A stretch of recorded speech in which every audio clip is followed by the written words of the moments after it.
Alors, la phase, donc il est nécessaire, je l'ai dit tout à l'heure, de préciser encore quelques éléments sur ce concept qui est quelquefois un petit peu délicat. Nous allons commencer d'abord par regarder encore quelques éléments un peu subtils. Alors, donc, on va travailler sur un courant, I de t, un peu théorique, hein, peu importe le circuit qui le produit, et on écrit I de t est égal à Im fois cos oméga t plus phi. Donc là, on fait l'hypothèse que le courant est un peu déphasé par rapport à une autre grandeur de référence. Oméga t. Alors, puisque oméga t, c'est l'argument d'une fonction trigonométrique, il faut que ça soit adimensionnel. Et c'est le cas parce que oméga, c'est en radian par seconde, t en seconde. Donc oméga t en radian. Mais le radian n'est pas une unité physique vraie, parce que, en fait, un angle, en radian, c'est le rapport de deux longueurs. Donc, en fait, physiquement, c'est adimensionnel. Donc, ça colle. Oméga t est adimensionnel, ou en radian, hein, qui est une pseudo-unité, et phi aussi. Voilà, donc oméga en radian par seconde, t en seconde. Donc, le produit est en radian, qui est bien adimensionnel. Il faut retenir, en tant que physicien, que dès lors que vous avez une fonction transcendante, cosinus, sinus, log, exponentielle, il faut forcément que l'argument que vous mettez dans la fonction soit adimensionnel. Sinon, il y a un souci d'homogénéité. Donc ici, phi, la phase est bien exprimée en radians. Et c'est pour ça, dès lors que c'est quantité adimensionnelle, c'est pour ça que c'est un peu difficile, disons, de lui donner une interprétation physique. Alors, juste encore un petit détail. Vous savez que moyennant les formules trigonométriques tout à fait classiques, et que vous connaissez bien, on peut toujours transformer un cosinus en sinus. En fait, cosinus et sinus, on peut les voir comme étant une seule et même fonction, simplement, ils sont liés l'une à l'autre en fait par un déphasage. Alors ici, j'ai représenté mon cercle trigonométrique, et j'ai représenté un angle phi assez petit pour qu'on puisse y voir clair. Et maintenant, si on regarde l'angle phi plus pi sur 2, donc on va travailler avec I de t est égal à Im cosinus oméga t, parce qu'on considère qu'on prend cette tension IE, c'est le courant I, comme grandeur de référence.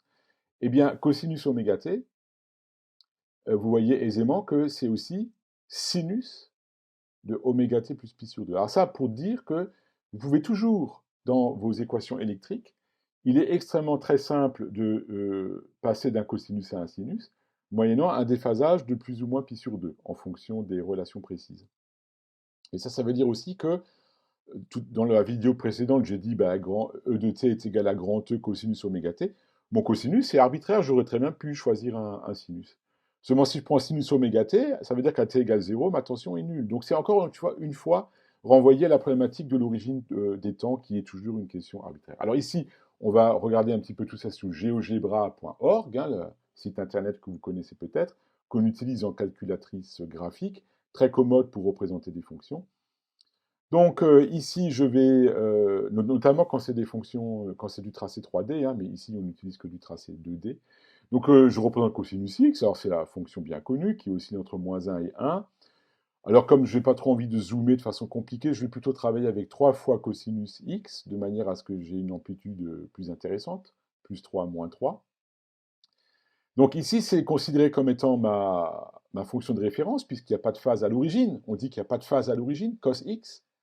Quand x égale 0, il n'y a pas un terme phi à l'origine. Et si maintenant je représente 3 fois cosinus de x plus pi, ça c'est ce qu'on appelle l'opposition de phase. Parce que cos de x plus pi, c'est moins cosinus x. Ça veut dire que lorsque la verte est maximale, eh ben la bleue, elle est minimale, à moins 3. A plus 3 correspond à moins 3. C'est l'opposition de phase qu'il faut connaître, notamment qui est classique en physique dans les phénomènes d'interférence. Mais c'est une autre question. Alors, il y a une autre phase classique. Donc ici, vous voyez, là, elles sont toutes les deux nulles en même temps. Quand l'une est maximale, l'autre est minimale, voilà. Et inversement, quand la verte est maximale, la bleue est minimale.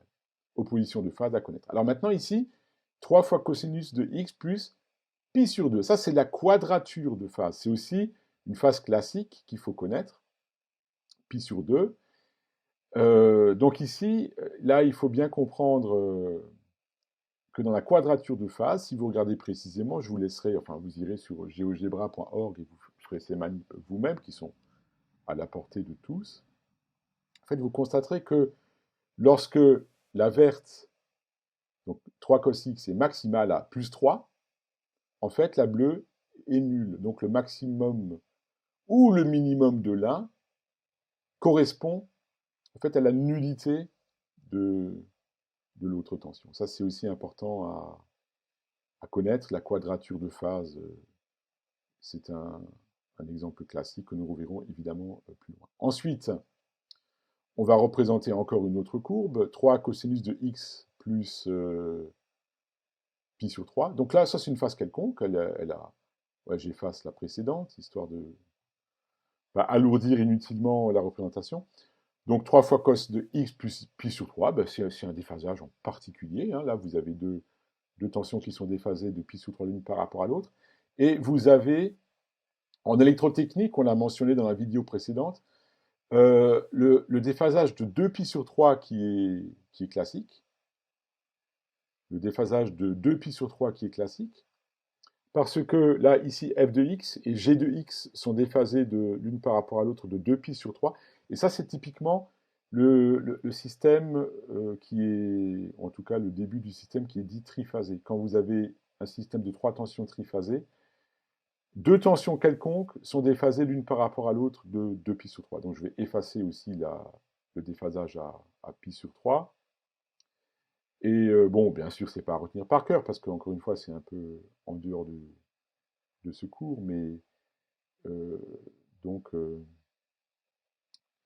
si vous voulez écrire un système triphasé, vous pouvez écrire cos x pour la première, cos x plus 2pi sur 3 pour la deuxième, et cos x plus 4pi sur 3 pour la troisième. Et ça forme un système de tension triphasé qu'on a classiquement aux bornes des 3 enroulements d'un alternateur triphasé, donc dans lequel, au stateur, on a bobiné des enroulements qui sont mécaniquement, les enroulements sont mécaniquement déphasés les uns par rapport aux autres de 2pi sur 3. Alors encore un détail, ouais, ici je représente cos x plus 2pi et cos x plus 6pi. C'est-à-dire, en fait, il y a des déphasages. Mais comme la fonction de cosinus est périodique de période 2pi, en fait, quand vous avez un déphasage de 2pi, ou de 6pi, ou de n fois pi, n étant quelconque, en fait, les tensions sont en phase. Et ça, c'est important de comprendre parce que ça va avoir des conséquences sur l'interprétation physique qu'on va donner dans la suite. Voilà, alors ça, c'était pour les quelques simulations. Donc maintenant, nous revenons à notre cours manuscrit. Donc on va s'efforcer maintenant, dans cette suite, de donner une interprétation un peu plus physique de cette phase, parce que par expérience, j'ai bien constaté que le concept de phase est un peu abstrait, en ce sens que c'est une quantité adimensionnée, et dès lors qu'une quantité est adimensionnée, on a du mal à la raccrocher à quelque chose de physique. Donc là, on va être capable de le faire, et même si on ne va pas forcément épuiser le sujet dans ces quelques minutes qui vont suivre, eh bien, ça devrait quand même vous permettre d'avoir un peu plus d'arguments pour comprendre en quoi consiste une phase. Alors, on va travailler en fait avec un système qu'on n'étudie pas, mais c'est juste un système de la vie quotidienne, un amplificateur audio par exemple. Alors, un amplificateur audio, c'est quoi? C'est un dispositif électronique. On entre une tension V2T, par exemple, de la musique, hein, quand vous écoutez votre bande-son, votre playlist favorite sur votre smartphone, il y a un amplificateur qui amplifie votre tension V2T avec un facteur grand G. Typiquement, c'est le gain, G comme gain, qui permet d'avoir une puissance plus importante pour que le volume soit agréable à écouter. Alors, en réalité, donc on va faire l'hypothèse qu'on met maintenant une tension alternative en entrée de cet amplificateur, donc cosinus oméga t, qui passe à travers, pour l'instant c'est une boîte noire, on ne sait pas ce qu'il y a dedans et ce n'est pas le propos ici. Donc on peut espérer que sort de cet amplificateur la tension d'entrée cosinus oméga t multipliée par un gain G suffisamment grand pour que le confort d'écoute soit suffisant. Sauf que dans la vraie vie, ça ne se passe pas comme ça. Non, dans la vraie vie, ça se passe un peu différemment. Dans la vraie vie, un système physique, quel qu'il soit, et en particulier cet amplificateur, en fait, lorsque le signal V de t le traverse, lorsque le signal V de t égale cos oméga t traverse le système, en fait, le système va retarder le signal. Il y a toujours un petit retard. Il est introduit par le système un retard qui peut être éventuellement petit. Ça peut être un retard de l'ordre de la nanoseconde, voire même moins, mais jamais nul. Un système ne peut pas réagir instantanément. Ça, physiquement et intuitivement, je pense que tout le monde s'en rend bien compte. Donc, en fait, vous avez cosinus oméga t en entrée de votre amplificateur. Là, je ne représente plus les masses.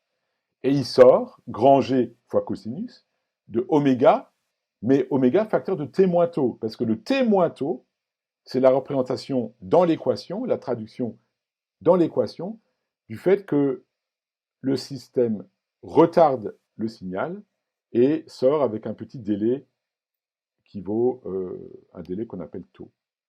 Et si je développe, ça fait est égal à grand G fois cos de oméga t moins oméga fois tau. Et ça, je peux le réécrire sous forme d'une phase. Ça fait G fois cosinus oméga t plus phi, en posant, évidemment, phi égale moins oméga tau. Donc, en fait, phi, c'est une traduction, c'est une traduction, en fait, d'un retard ou d'un délai. Et pas n'importe laquelle, parce que si vous regardez phi, l'expression phi égale moins oméga fois tau, vous remplacez oméga par 2pi sur grand T, et là, vous avez évidemment l'idée selon laquelle la phase s'écrit moins 2pi fois t sur tau, fois t sur tau. Alors maintenant, là, on va un peu réfléchir là-dessus, parce que je pense que ça vaut le coup de prendre 2-3 minutes pour commenter cette problématique-là. Si je vous dis qu'un système physique retarde un signal de 1 milliseconde, est-ce que c'est grand? Est-ce que c'est petit? Ben, vous ne pouvez pas conclure. Pourquoi? Parce que ça dépend du contexte. Si je m'intéresse à la rotation d'une planète autour du Soleil, la Terre autour du Soleil, ben, 1 milliseconde, c'est totalement négligeable. Mais en revanche, si je m'intéresse à la rotation d'un électron autour de son noyau, là, par contre, 1 milliseconde, ça va être énorme. Donc, souvent, le retard pur en secondes, il est fortement attaché au contexte. Donc, dès lors que je définis la phase qui est égale à moins fois 2pi fois tau sur grand T, ça veut dire que la phase, c'est une mesure du retard, mais rapportée à la période du phénomène. C'est un retard contextualisé et qui est adimensionnel. Les quantités adimensionnelles sont toujours intéressantes pour la généralisation, mais au détriment, évidemment, un peu de l'interprétation physique. Donc, retenez que, au moins dans certains contextes, la phase est relative à un retard, mais c'est un retard qui est plus lisible, plus intelligible, en ce sens qu'il est rapporté à la période du phénomène, si bien que on peut, disons, généraliser. Alors, typiquement, il faut être quand même capable de faire d'avoir quelques valeurs références. Donc, typiquement, les valeurs que nous avons vues précédemment sur les tracés GeoGebra, un retard tau égale 2pi, un retard tau égale grand T, un retard tau égale grand T, ça fait un déphasage de 2pi ou de moins 2pi. C'est-à-dire que les deux cosinus ou les deux signaux sont de nouveau en phase, puisque cosinus est périodique d'une période 2pi. Donc, si vous avez un retard qui est un multiple de la période grand T, eh bien vos deux grandeurs électriques apparaîtront en phase, parce qu'en réalité, le maximum de l'un se retrouve sur un maximum de l'autre fonction trigonométrique, mais comme en fait les fonctions trigonométriques existent de moins l'infini à plus l'infini, vous aurez le sentiment que les deux signaux sont en phase, même s'il y a un retard qui est un nombre entier de périodes. Donc un retard de 4 périodes, en fait, les deux tensions apparaissent en phase. Si le retard vaut t sur 4, ça fait un déphasage de pi sur 2, c'est la quadrature. Et si le retard tau est égal à une demi-période, t sur 2, c'est l'opposition de phase. Voilà donc un petit peu quelques éléments qui devraient vous permettre d'avoir une vision un petit peu plus intelligible de la phase, comme étant la traduction adimensionnée, en fait, d'un retard, sachant que tous les systèmes retardent nécessairement les grandeurs qui sont présentées à leur entrée. Donc phi comme retard adimensionné ou relatif rapporté à la période du phénomène. Si vous avez compris ça, vous avez fait un pas en avant qui devrait un peu dissiper toute la confusion qu'il y a autour de cette grandeur que les étudiants ont souvent du mal à s'approprier.